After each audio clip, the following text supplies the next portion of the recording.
Name triangles. There's two different ways you can name a triangle. One is if you know something about all three sides, and the other way to name a triangle is if you know something about all three angles. So let's start with the sides. Hash marks coming back. We didn't really have much of that in Unit 3, but hash marks coming back. What's that tell you about those sides? They're all congruent. So if you know all three sides are the same length, they are all congruent. Anybody know that name? Equilateral. Equilateral. If all three sides are the same length. All right, let's go to the next one. Notice I have hash marks on only two of the sides. That means the third side is not congruent to it. So I call that isosceles. That's called an isosceles triangle when two sides are the same and the third is different. And on the third diagram, you will notice I have no hash marks, meaning all three sides are not equal. They're all different lengths. That one I call scalene. These are the three ways to name a triangle by its sides only. Well, what if I don't know information about the sides, but I do know information about the angles? So let's go to this first one here. Notice my arc marks tell me what there? All three angles are congruent. Could I call this equilateral? I could, because that does mean all three sides are equal if all three angles are equal. But just going based off the angles only, if they're all equal, this is fun to say, equiangular. Equiangular. Equiangular, if I know all three. And let's take this up, not to an honors level, but just take it up a notch here. If all three are equal, anybody know what all three angles in any triangle add up to? $180. And if all three are equal, that automatically makes in an equiangular triangle, the angle measures are 60s. Yep, it gotta be. Gotta be. No questions about it. You'll notice in the next triangle, I only threw one of the three angles. That's because you don't need the other two. 105 degrees, if you go back to our Unit 1 talk, anybody remember 105 bigger than 90? I call it obtuse. So guess what? I call this triangle obtuse. You only need one obtuse angle. Is it even possible to have two? No, why not? Because all the angles add up to 180. You can't have two 90-degree angles. What's going to happen with the third one? So as long as you have one angle bigger than 90, it's automatically obtuse. Symbol I have on that triangle there, that little box represents right angle. So this is a right triangle, yeah.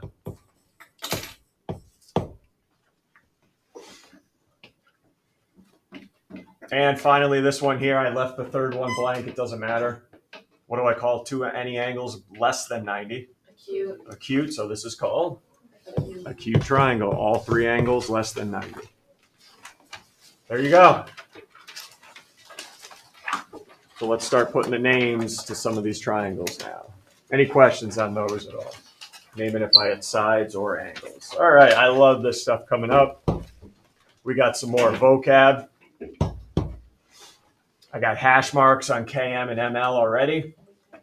And I'll tell you, M is the midpoint of JL. Let's stop right there.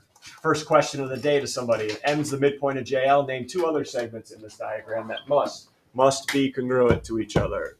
M is the midpoint of JL. Name two other segments that have to be congruent to each other. M is the midpoint. John? JM and ML. JM and ML have to be equal. Now, if you take a look, oh, wait. JM and ML are equal. I gave you ML and KM, so aren't all three going to be equal now? A little substitution. Yes, all three are equal. Can you find the length of JM and ML? The whole thing was 1.5. What's got to be the length of JM and the length of ML then? They both add to 1.5 and are congruent to each other. Aditya, what do we have there? 0.75. 0.75. Everyone's good. That's 0.75. That's got to be 0.75. And since we said all three were equal, KM now is also 0.75. The question asked me, what type of triangle is JKM? And if you guys don't know, we always name a triangle by its three vertices.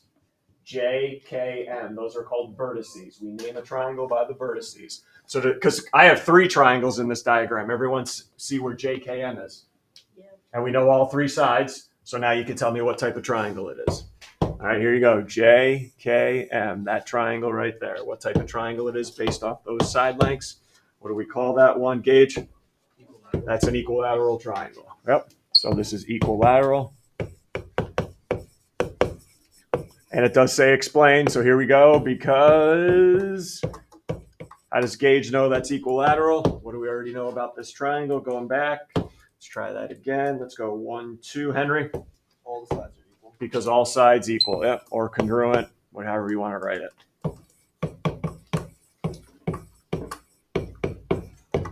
Done. Everyone all right? How we got to the 0.75s? Yes, Garrett. If that was like an approved statement, you'd say halves of equal quantities are equal, and then you like. No, I would say definition of a midpoint. Definition of midpoint. Yeah, to say why they're both 0.75. But again, I would never give you a proof with numbers. We don't do any of those proofs with numbers. Okay, but if you're going to say JM congruent to ML, it would be definition of a midpoint. Okay. Any other questions? All right, let's move on to 2. This bad boy is isosceles. And I gave you what the 2 congruent sides are. Find the length of all 3 sides now. Now, here's the trap I don't want you to fall in. Drives me nuts, actually. Did I give you sides or did I give you angles? Sides or angles? Sides. What's 180 degrees belong to? Angles. So don't tell me all 3 of those add up to 180.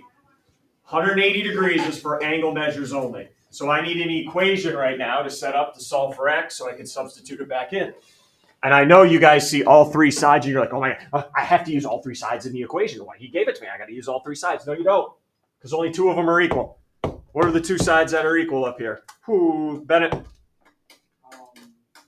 plus 1, 5x minus 0. So those are the only ones I'm going to use. 5x minus 0.5. I don't need the 9x minus 1 in my equation. All right, it doesn't have to go there. Why did I give you 9x minus 1? Because we need to plug back in for it. That's why it's there, not for the equation. So go ahead and solve that bad boy.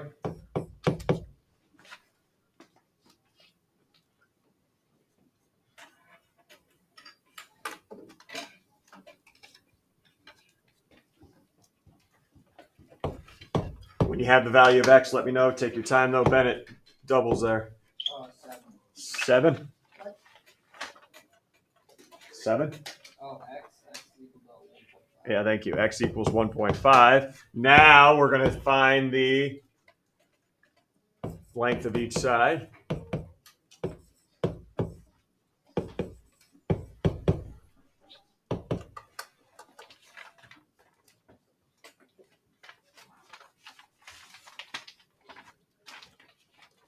All right, substitute it in.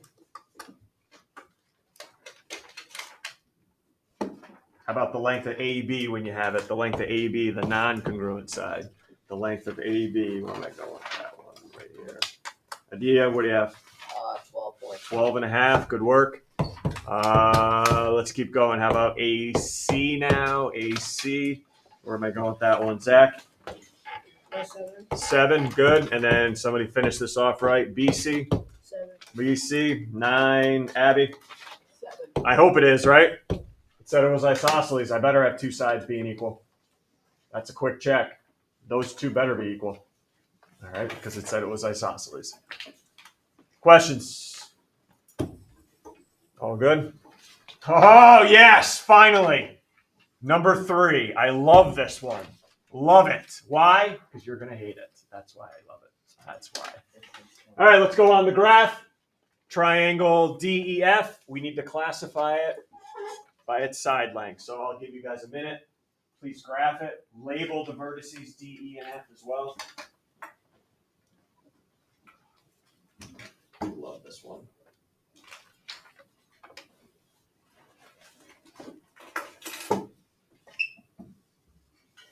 Doesn't have to be anything fancy. Just connect them.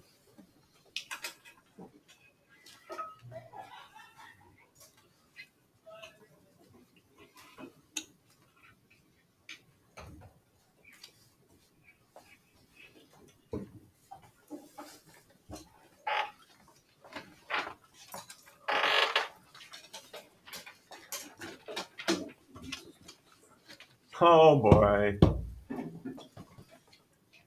I don't know what type of triangle this is until I find how long each side is. Are any of those sides horizontal or vertical lines?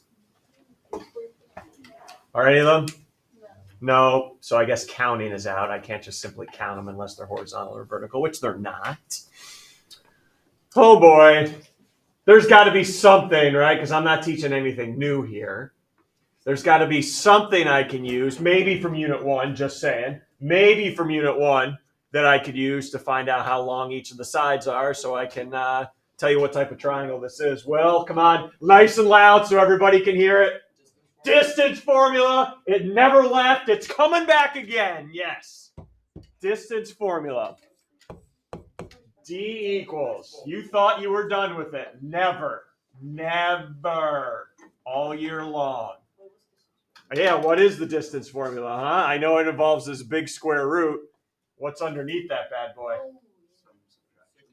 Some subtraction, probably an addition, right? Too. Why not? Oh, like It's like x minus 1. Just 1 squared. Subtract your x's in any order you want, and then do what? Oh, square that value after you subtract them, and then add, and then do the same thing with the y's. Yes. Here's how I'd like your answers left, because this is how I asked for it on the homework, in what's called simplest radical form, meaning you type it into your calculator. If your calculator gives you 2 radical 10 and the decimal, I want 2 radical 10. I don't want this long decimal. All right, so I want everything kept in radical form, please. Yes, Will? Could we also use Pythagorean? You could also use Pythagorean theorem. I just asked that it's in simplest radical form. No decimals, please. No decimals. So I'm going to give you and your group 5 to 6 minutes right now to come up with the distances of all 3 sides. And you're not going to go, you do this side, you do this side, you do this side. Everyone does the sides. You come back and compare, make sure everyone's got the same side lengths.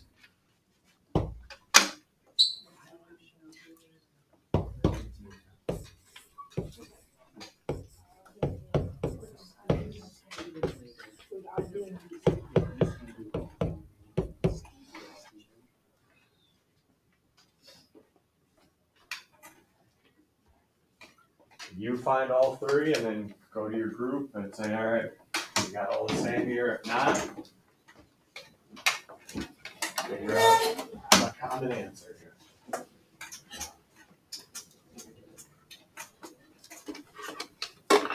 Remember, it does not matter what order you subtract the x's and y's as long as you square it at the end. I just plug it all in my calculator at once, but it's just me. Not really.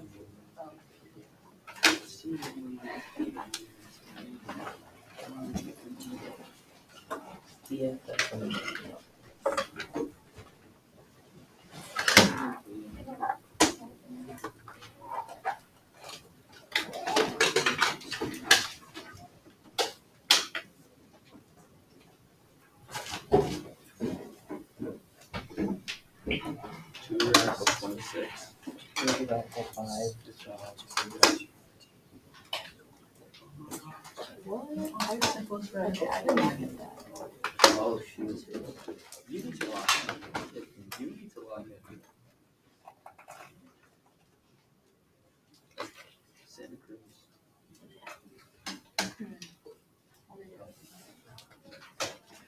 Is that worse?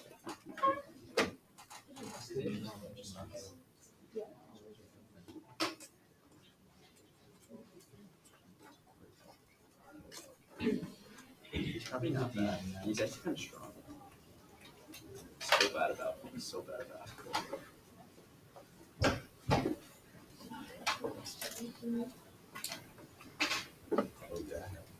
I don't have a cup. I'm not confident.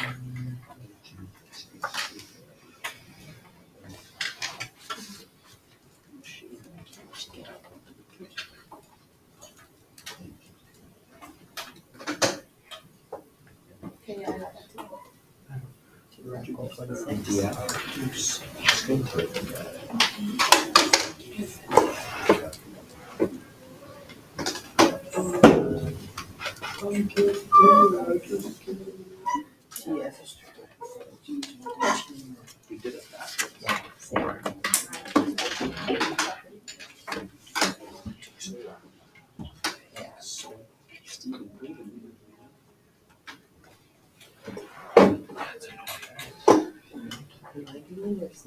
That's fine. You know the answers. You know the answers right. Yeah. I mean, mine is weird, or does everyone like that? It's like, see, it's normal. It's Like one of my favorite parts. just putting in the, not having to do any work. Like struggling.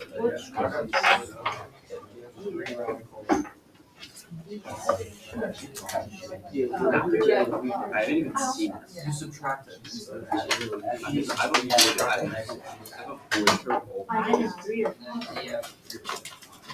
That's not going to be brought up with family gathering. That's future child.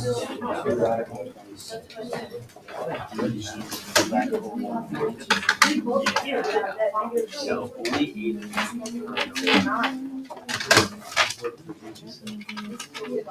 She's saying. 3 and the 9 are positive. She was saying disappointed. Other. She was like, she disappointed me. Chatter here, finish up. Groups talk to each other quick before I call on people. I guess he goes to eat his phone. To eat it.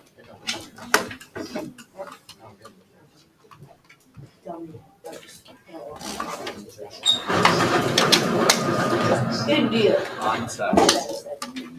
All right, let's see what we got here so we can tell me what type of triangle this is. Let's start with side DE. Side DE, what are we looking at? Side DE. Boom, 9 again. Abby. Good, square root of 113. That could not be broken down, so that's why it looks like that. Good work. So side DE, the square root of 113. Perfect. Let's go to EF now. Side EF, Theodore. Side EF. Yep. 2, and then radical 26. Got it. 2 square root of 26 for EF. Any questions so far? And then let's finish this off with DF. Side DF, going over to 10, Scotty. Wait, DF? D or FD. 3 radical 5. 3 radical 5. Good job. All right, now let's name this type of triangle. First, it's by its side, so nobody should be giving me a cube, obtuse, right? That's all by angles. I don't know anything about the angles. Are any of the sides equal? No, they are not. None of the sides are equal, so we're going to call this a Violet scalene triangle. So triangle DEF is scalene. And then remind me again why we're calling this a scalene triangle to finish off class. Why is it, John? And the sides are equal. No sides are equal. Good job, everybody. Why do you have graph paper? There is a question similar to this one on your homework tonight. If you want to graph it, fine. If not, you got a slice of graph paper to use in the future. Okay, so that's why everyone's got a slice of graph paper. All right, get going. Get those Chromebooks out. You guys know where the textbook pages are located. You play your cards right. You got 21 minutes, though. We get out of here with no homework. All right? Check your answers, too, when you're completely done, remember.